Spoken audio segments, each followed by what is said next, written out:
Quoi faire si vous avez un problème d'algues filamenteuses dans votre bassin? Algues filamenteuses, j'entends par ça des algues qui forment un peu comme des cheveux, qui sont de couleur verte.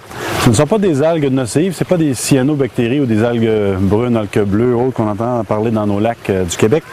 Mais ce sont des algues qui viennent quand même envahir le bassin lorsque certaines conditions sont remplies, sont rencontrées.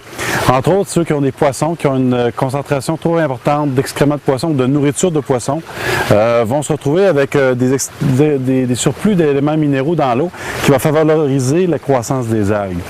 Il y a aussi trop de lumière. Si votre bassin est trop exposé à la lumière du soleil, s'il n'y a pas assez d'ombrage, à ce moment-là, vous risquez d'avoir une prolifération d'algues filamenteuses.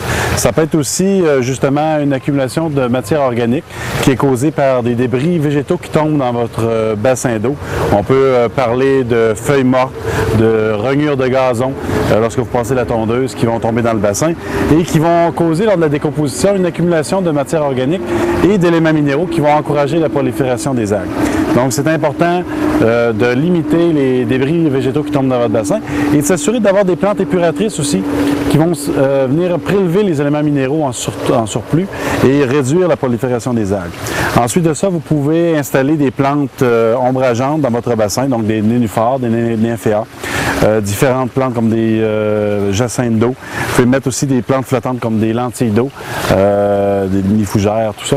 Donc, il y a un paquet de plantes que vous pouvez mettre qui va vous aider à ombrager le fond de votre bassin et garder l'eau plus fraîche. Parce que souvent, une élévation de la température va aussi causer la prolifération des algues et si vous avez une mauvaise oxygénation de l'eau aussi. Donc, c'est important d'avoir une bonne circulation d'eau, une cascade d'eau ou une pompe qui fait bouger l'eau et un bon équilibre de votre eau au niveau des éléments minéraux.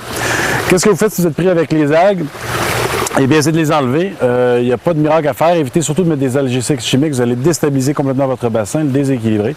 Alors, pour les retirer, vous pouvez mettre vos bottes de pluie, vos bottes de pêche, c'est-à-dire, et entrer dans le bassin délicatement et les prélever, les retirer carrément à la main et les mettre dans une chaudière et les mettre au compostage ou les mettre directement dans vos plates-bandes et les incorporer au sol.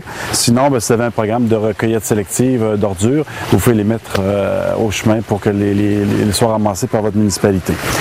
Vous pouvez aussi, plutôt que d'embarquer dans le bassin, prendre un bâton sur lequel vous allez mettre des vis et vous allez l'insérer dans l'eau et tourner pour pouvoir récupérer, pêcher, si on peut dire, les algues filamenteuses et faire comme ça un nettoyage régulier pour éviter que votre bassin soit étouffé, comme dans ce cas-ci, par les algues filamenteuses.